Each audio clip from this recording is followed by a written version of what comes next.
नमस्कार दोस्तों, स्वागत है आपका हमारे एक और वीडियो में। मैं हूं चंद्रभूषण और आप देख रहे हैं हाउ टू देखो सीखो। फ्रेंड, आज के इस वीडियो में जो मैं बताने जा रहा हूं, जैसा कि मैं पिछले वीडियो में भी बताया था कि बिहार में जो है 11 जो है नए शहर बनने जा रहे हैं, तो उसी का अपडेट वीडियो है। इसमें कुछ एडिशनल जानकारी है जिसमें उसे बताया जाएगा कि किसानों को जिनका जमीन इस शहर बनाने में जाएगा उनको उसके बदले में क्या मिलेगा, कुछ राशि मिलेगा या कुछ और मिलने जा रहा है। तो डिटेल इस पे हम चर्चा करेंगे। तो एक एक करके हम सारी बातों को आपको बताते हैं कि किस तरह से पैसे का भुगतान किया जाएगा। तो दोस्तों, आधुनिक बिहार का जो है ब्लूप्रिंट तैयार कर लिया गया है। इसमें से 11 नए शहर और किसान साझेदारी मॉडल, इस मॉडल के तहत ही जो है किसानों को पेमेंट किया जाएगा और किसानों की जमीन जो आधुनिक शहर और भविष्य के विकास का जो रोड मैप तैयार किया गया है उसके बारे में हम बात करेंगे इस वीडियो में। दोस्तों, यहाँ पे देख सकते हैं कि भूमि का संकट और अनियोजित शहरीकरण बिहार की सबसे बड़ी चुनौती रही है। यहाँ पे बिहार में है कि बहुत ज्यादा प्रेशर आबादी का है। यहाँ पे देश में सबसे अधिक जनसंख्या और घनत्व और सबसे कम शहरीकरण दर जो है बिहार में है। 2023 के सर्वे के अनुसार 67% से अधिक लोगों के पास अपना 1 इंच भी जमीन नहीं है, जैसा कि सर्वे में बताया गया है। नए ग्रीनफील्ड सैटेलाइट टाउनशिप के निर्माण के लिए भूमि अधिग्रहण जो है सबसे बड़ी बाधा है। खास करके बिहार में सबसे भूमि अधिग्रहण करना सबसे बड़ा दिक्कत है। इसके कारण कई सारे प्रोजेक्ट बिहार से लौट चुके हैं। तो सरकार को एक नया समाधान की आवश्यकता थी और उस समाधान के तहत ही जो इसका निदान निकाला गया है। अब यहाँ पे नगद मुआवजे का जो पुराना मॉडल किसानों और परियोजनाओं दोनों के लिए जो विफल रहा है, उसके लिए जो है एक नया मॉडल सरकार लेके आई है। यहाँ पे जमीन का जो अधिग्रहण करेगी सरकार एक मुश्त नगद मुआवजा देती थी पहले। जब भी पहले ऐसा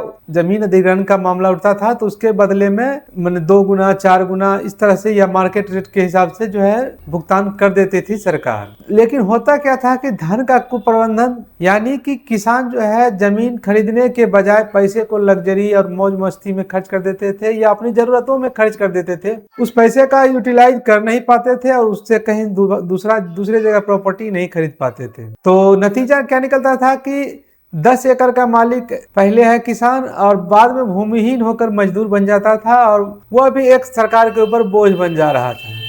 साथ में बहुत सारी कानूनी अड़चनें भी आ जाती थी, भारी विरोध होता था, मुकदमे होते थे, परियोजनाओं में अंततः बहुत ही देरी होता था। परिणाम स्वरूप जो है पारंपरिक भूमि अधिग्रहण से केवल जो है विस्थापन होता था, विकास नहीं हो पाता था। इसलिए सरकार ने इसका एक विकल्प निकाला है। तो यहाँ पे समाधान जो है लैंड पूलिंग मॉडल। जी हाँ फ्रेंड, यहाँ किसानों को विकास का सीधा साझेदार बनाया जाता है। यहाँ पे पहले की तरह जो है जमीन की खरीद नहीं होगी। सरकार जमीन का जो है एकदम यहाँ पे आपको पार्टनर बनाया जाएगा। यहाँ देख सकते हैं कि विकास में साझेदारी, यानी कि किसान जो है विकास के में साझेदार होंगे, यानी कि पार्टनर होंगे। या तो यहाँ पार्टनर बनने से होगा क्या कि लॉन्ग टर्म में जो है विकसित शहर में कमर्शियल और आवासीय रेंट पर अपने दुकान मकान या जो भी उनका जमीन है वहाँ कुछ न कुछ बना करके भविष्य में अस्थायी आय का यहाँ पे एक सोर्स बन जाएगा। ऐसे अगर पेमेंट अगर उनको मिल जाता था तो पेमेंट मिलने के बाद क्या होता था कि उसका खर्च हो जाता था और कहीं उसका सही से उपयुक्त उपाय नहीं किया जा सकता था। अब हम आपको यहाँ पे एक एग्जाम्पल के तहत समझाते हैं। जैसे कि यहाँ पे देख सकते हैं कि 100 कट्ठा खेत है और 100 कट्ठा खेत का एक बहुमूल्य कमर्शियल प्लॉट में अगर बदल जाता है तो उसमें क्या होगा। देखिए यहाँ पे सबसे पहले क्या है कि कच्चा जमीन, किसान सरकार को 100 कट्ठा, यानी कि मान लीजिए जो भी जमीन सरकार को अगर किसान के द्वारा उपलब्ध कराया जाता है, अनुमानित मूल्य हम मान लेते हैं कि उसका जो है 1 लाख रुपया अनुमानित मूल्य होता है। लेकिन उसी खाली जमीन को वहां पे सरकार के द्वारा सड़क, बिजली, सीवरेज और अन्य सुविधा यहाँ पे विकसित किया जाता है।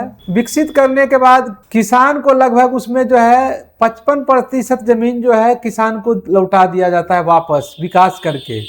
विकसित कॉमर्शियल पब्लिक आवासीय फ्लैट बनेंगे और बाकी जो वहाँ पे जमीन जो है यह किसान को ही लौटा दिया जाएगा, आवासीय और कमर्शियल भवन या फ्लैट बना करके। तो लौटा देने के बाद यहाँ पे फ्रेंड होगा क्या कि अब उसके मूल्य का हम आंकन करते हैं कि क्या होता है कि नॉर्मल अगर कोई 100 कट्ठा जमीन है तो उसका मूल्य अगर 1 लाख रुपया होता है तो उसी जमीन का मूल्य अगर उसमें सारी सुविधाएं, ये सारी सुविधाएं जोड़ दिया जाए, सड़क, बिजली और सीवरेज या जो भी सरकार यहाँ पे करने वाली है, तो उसका मूल्य कई गुना बढ़ जाएगा। यहाँ देख सकते हैं कि 10 गुना तक मूल्य में वृद्धि हो जाएगी। जो जमीन 1 लाख की थी वो जमीन यहाँ भविष्य में करोड़ों में आ जाएगी। तो मान लिया जाए अगर हम इस अभी जमीन का यहाँ मुआवजा लेते हैं तो 1 लाख के जमीन का मुआवजा 2 लाख ले सकते हैं, 4 लाख ले सकते हैं। लेकिन अगर हम पार्टनरशिप करते हैं, सरकार उस जमीन का विकास करती है, तो उस जमीन का यहाँ पे करोड़ों कीमत हो जाता है। और करोड़ों में मान लीजिए अगर 55% की हमारे पास यहाँ पे पार्टनरशिप में मिलती है तो 55% यानी कि 55 लाख रुपए उस जमीन का हो जाता है। तो ग्रीन फील्ड टाउनशिप की हम बात कर लेते हैं कि यहाँ पे क्या क्या जो है सरकार विकसित करेगी उसके बारे में। यहाँ जो है सरकार सिर्फ जो है आवासीय कॉलोनी ही नहीं बल्कि हाईटेक शहर भी बनाएगी। यहाँ पे जो है चौड़ी सड़कें, 24 घंटा बिजली, आधुनिक सीवरेज, स्कूल और कॉलेज, अस्पताल, shopping mall, park, green space एवं रोजगार के भी साधन का यहाँ पे उपाय सरकार करेगी। अब हम तुलना कर लेते हैं कि पहले जो सरकार मुआवजा के थ्रू जो भी जमीन अधिग्रहण करती थी और अभी जो कर रही है, दोनों में क्या अंतर है। तो पहले जब भी सरकार मुआवजा के तौर पे एक मुश्त नगद राशि दी जाती थी किसानों को, लेकिन अभी जो है जमीन का विकास करके भविष्य के लिए निरंतर आय का साधन बनाएगी। इसी में जो विकास करने के बाद जमीन मिलेगा उसमें 55% क्षेत्रफल किसानों को लौटा दिया जाएगा। किसानों की स्थिति कैसी रहती थी तो विस्थापित और भूमिहीन हो जाते थे, यानी कि टोटल जमीन जो है किसानों से लेकर के सरकार अपने पास रख लेती थी। अब बाकी उस पैसे का जो भी किसान करे उससे सरकार को भी मतलब नहीं होता था, लेकिन उसके पास रहने और व्यवसाय के लिए कोई भी जमीन नहीं होता था। लेकिन अब क्या होगा कि जमीन का मालिक और शहर का साझेदार दोनों ही बन जाएंगे, क्योंकि 55% जो जमीन उनका लौट जाएगा विकास करके और शहर में ही वो जमीन रहेगा, वही कॉमर्शियल फ्लैट और रेसिडेंशियल फ्लैट में रहेगा। पहले क्या होता था, सरकार के ऊपर वित्तीय दबाव आ जाता था, सरकार को एक मुश्त सारा पैसा व्यवस्था करना पड़ता था, सरकार पर अत्यधिक बोझ बढ़ जाता था। और अब क्या है कि कम शुरुआती खर्च होगा, चूंकि सरकार को पैसे नहीं देने हैं, विकसित करके जमीन ही लौटाना है। परियोजना में भी तेज आएगा, कोई व्यवधान नहीं होगा, कोई केस मुकदमा नहीं होगा, क्योंकि जो मुआवजा मिलता था किसानों को उससे कई गुना ज्यादा उनको करके मिल जाएगा। अब शहरीकरण की बात कर लें तो विवादों के कारण और नियोजित और बहुत धीमा चलता था। अब यहाँ पे जो होगा विवाद मुक्त हो जाएगा, नियोजित और हाईटेक विकास हो जाएगा। तो बिहार के 11 नए शहर संपूर्ण प्रमंडलों की अर्थव्यवस्था को बदल देंगे। अब वो कैसे, तो 11 जिलों में तो सीधा विकास होगा, जहाँ की जो ये बनने जा रहा है, नया सिटी बनने जा रहा है, वो उसमें डायरेक्ट होगा, जिसमें से कि पटना, सारण, मुजफ्फरपुर, दरभंगा, सहरसा, पूर्णिया, मुंगेर, भागलपुर, सीतामढ़ी, गया और सोनपुर। और अप्रत्यक्ष लाभ कैसे होगा, तो अप्रत्यक्ष लाभ इस तरह से होगा कि यदि आपका जिला या प्रमंडल इन शहरों की सीमा को, बॉर्डर को छूता है तो वहां भी प्रॉपर्टी की कीमतों में इजाफा आएगा, रोजगार और इंफ्रास्ट्रक्चर में भारी उछाल आएगा। तो अगर डायरेक्ट आपका इन शहरों में जहां ये बनने जा रहा है वहां जमीन है तो भी फायदा है, और वहां अगर बॉर्डर एरिया में भी आपका जमीन है तो भी आपको फायदा होने जा रहा है। तो जिन जिन शहरों को बनाया जा रहा है उन शहरों का जो नाम है प्राचीन और सांस्कृतिक पहचान के आधार पर ही उनका नाम रखा गया है। तो जैसे पटना के बगल में जो शहर बसाया जाने वाला है वो पाटलिपुत्रा, तो मगध के साम्राज्य का प्राचीन राजधानी जो है, यहाँ बाजार दर पे ही मुआवजा मिलेगा। यहाँ पे जो है पार्टनरशिप का भी सिस्टम के बारे में चर्चा नहीं है, यहाँ जो है उन सभी को मुआवजा ही मिलेगा, यहाँ पे पार्टनरशिप की बात अभी तक नहीं चल रही है। उसके बाद आ जाते हैं गया, जिनका नाम गयाजी हो गया है। तो गयाजी के बगल में जो शहर बसाया जाएगा उसका नाम होगा मगध। विष्णुपद मंदिर और बोध गया कॉरिडोर क्षेत्र है। दरभंगा के बगल में जो शहर बसाया जाएगा उनका नाम यहाँ पे मिथिला देख सकते हैं, राजा मिथि की भूमि और मिथिला की हृदय स्थली है। सहरसा के बगल में जो बसाया जाएगा शहर उसका नाम कोसी है। कोसी बेल्ट की सांस्कृतिक और भौगोलिक अपना अलग पहचान है।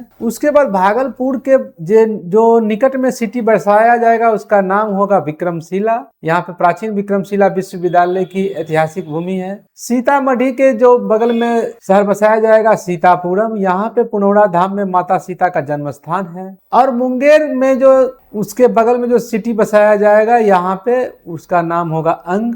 महाभारत काल के के राजा जो कर्ण है उनका ही प्रदेश है अंग प्रदेश। और साथ में अन्य जो प्रस्तावित शहर है वो ये इस तरह से है कि मुजफ्फरपुर के बगल में तिरहुत, छपरा के बगल में सारण, सोनपुर के बगल में हरिहरनाथपुर और पूर्णिया के बगल में पूर्णिया के ही नाम से दूसरा एक सिटी बनाया जाएगा। तो अब लोगों में जो भ्रम और सच्चाई है उसके बारे में हम यहाँ पे बात कर लेते हैं कि 2027 तक जमीन खरीद बिक्री पर रोक की वास्तविकता क्या है। तो पूरे बिहार में संबंधित जिलों में जो है किसान अब अपनी जमीन नहीं बेच सकते हैं, जमीन को फ्रीज कर दी जाएगी, ऐसा जो है भ्रम फैला हुआ है। लेकिन सच्चाई क्या है कि खरीद बिक्री अनियोजित निर्माण पर केवल है और साथ में जो है प्रस्तावित प्रोजेक्ट एरिया यानी कि विशिष्ट गांवों में जो अस्थायी रोक है, जहां की ये सिटी बनना है, जहां ये टाउन बनना है। पूरे जिले या शहर में कोई पाबंदी नहीं है। यह रोक केवल 2027 के मध्य तक ही रहेगा और उद्देश्य है कि शहर बनाने से पहले भूमाफियाओं को किसानों की जमीन हड़पने से रोकना और अनियोजित निर्माण को नियंत्रित करना, ये जो है उद्देश्य है सरकार का। तो केवल शहर ही नहीं, किसानों की आय को दुगना करने का भी रोड मैप है सरकार का। अस्थाई संपत्ति, ग्रामीण किसान अब जो है आधुनिकीकरण, शहरों के कमर्शियल के हिस्सेदार होंगे, विवाद मुक्त विकास होगा। यह मॉडल जो है भूमि अधिग्रहण के कानूनी मुकदमों को समाप्त कर देगा और राष्ट्रीय बेंचमार्क पारदर्शिता के साथ यह लागू हुआ तो यह मॉडल पूरे भारत में शहरीकरण का एक नया मानक बनेगा। तो वीडियो में यही था फ्रेंड।